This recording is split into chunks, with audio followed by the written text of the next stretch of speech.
Prediksi line-up timnas Indonesia setelah Dean James, Joey Pelupesi, dan Emil Audero gabung. Prediksi line-up timnas Indonesia lawan Australia dan Bahrain seiring bergabungnya Emil Audero, Joey Pelupesi, dan Dean James. Meski belum diketahui pasti apakah ketiga pemain tersebut dimainkan melawan Australia. 20/3, hadirnya Dean, Joey, dan Emil bakal memberikan kedalaman dan persaingan yang lebih menarik dalam skuad timnas Indonesia. Di sektor penjaga gawang, timnas Indonesia punya Maarten Paes, Hernando Ari, dan Nadeo yang kini mendapat panggilan Patrick Kluivert. Sementara di bek kiri ada Pratama Arhan, Sain Patinama, Kelvin Verdong, hingga Nathan Chuaon. Di era Sintayong, Nathan Chu tak lebih sering dimainkan sebagai bek kiri, melainkan sebagai gelandang tengah. Kini, timnas Indonesia ketambahan Dean James yang memiliki reputasi menarik dengan klubnya, Go Ahead Eagles di Eredivisie Liga Belanda. Lalu di sektor tengah, gelandang, Patrick Kluivert memiliki Tom Haye si profesion yang memiliki pengalaman. Lalu Ivar Jenner dengan potensi, serta Ricky Kambuaya dengan permainannya yang kian menarik dan produktif bersama Dewa United. Skuad timnas Indonesia menjadi 30 pemain dengan ketambahan 3 pemain di atas. Lalu siapa yang akan dicoret oleh Patrick Kluivert? Siapa yang akan dimasukkan dalam 23 line-up timnas Indonesia saat pertandingan?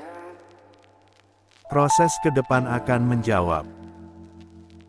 Dean, Joey, dan Emil masih menjalani satu tahapan lagi agar bisa membela timnas Indonesia, yakni proses pemindahan Federasi Sepak Bola dari KNVB Belanda menjadi PSSI Indonesia.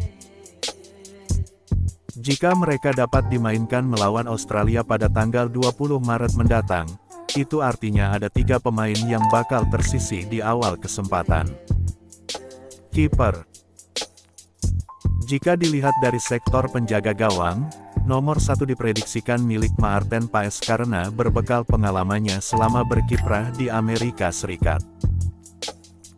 2 nama lainnya, antara Nadeo dan Hernando, masing-masing memiliki kelebihan. Di musim 2024/2025, jumlah menit bermain keduanya tidak jauh berbeda. Nadeo memainkan 22 laga, sementara Hernando tampil dalam 18 pertandingan. Jumlah kebobolan keduanya sama-sama 20 gol. Tapi Nadeo mencatatkan clean sheet yang lebih banyak, 9 berbanding 6 milik Nadeo. Satu hal yang disoroti dari Nadeo adalah tindakannya di lapangan. Musim ini, kiper Borneo FC itu sudah menerima 2 kali kartu merah yang mengharuskannya absen dalam 4 pertandingan. Selama absen, Borneo FC meraih 1 kemenangan dan imbang, serta 2 kali kalah. Sedangkan Hernando memiliki keuntungan dari segi usia. PSSI dan Patrick Kluivert tidak ingin mengabaikan generasi emas yang sudah dibangun sejauh ini terlepas begitu saja. Harapannya, pemain-pemain muda yang dimiliki Indonesia saat ini bisa menjadi pilar di masa mendatang. Hernando Ari baru berusia 23 tahun, sedangkan Nadeo sudah menginjak 28 tahun.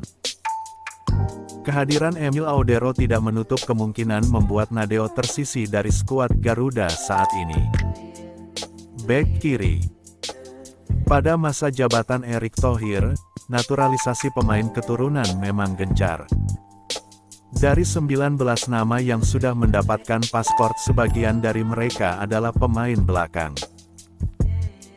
Khususnya di posisi bek kiri akan ada banyak opsi yang tersedia untuk Patrick Kluivert, dan masing-masing di antara mereka memiliki kelebihan dan kekurangan.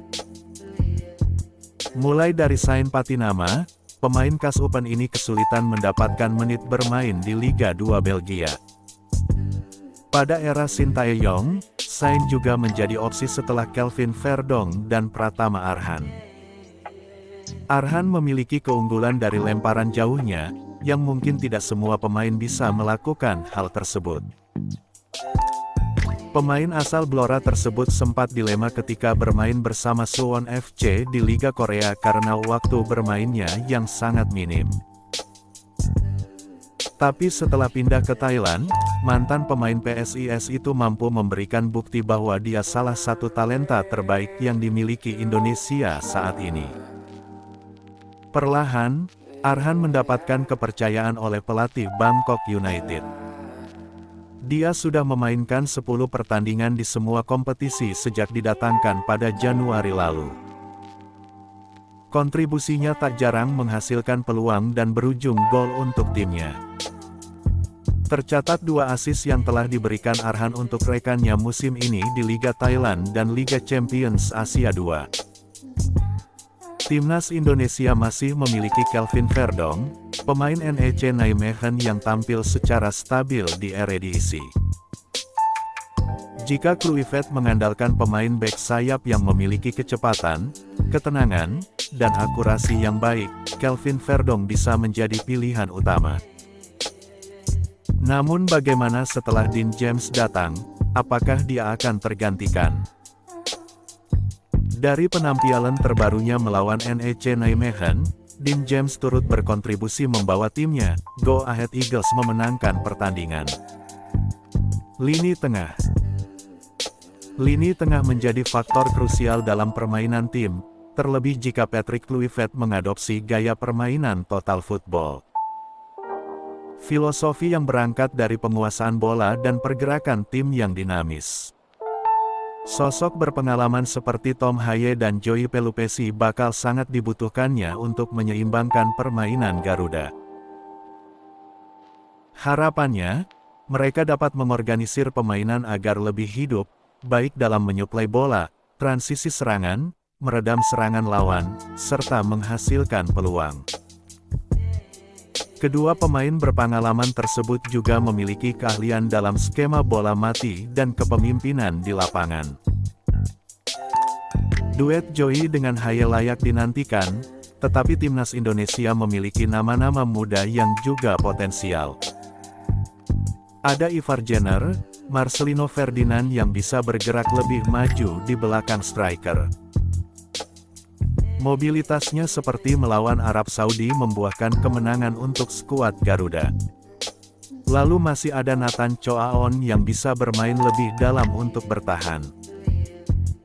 Dengan begitu, Joey bisa bermain lebih jauh untuk menyerang dengan Marcelino Ferdinand.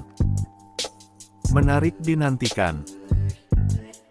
Starting si pertama yang akan dimainkan oleh Patrick Kluivert dengan gaya bermain total football yang dia adopsi dengan harapan setiap pemain bisa beradaptasi untuk saling membantu dalam berbagai isi permainan. Lalu memiliki pergerakan yang dinamis untuk menguasai penguasaan bola. Formasi 4-3-3 atau 4-2-3-1 biasa digunakan Patrick sebelum melatih timnas Indonesia. Sejauh ini, permasalahan timnas Indonesia kurang klinis di sepertiga akhir lapangan. Dengan dorongan dari sektor sayap dan lini tengah, diharapkan bisa menambah produktivitas gol timnas Indonesia. Tentunya juga diperkuat oleh lini depan yang mumpuni.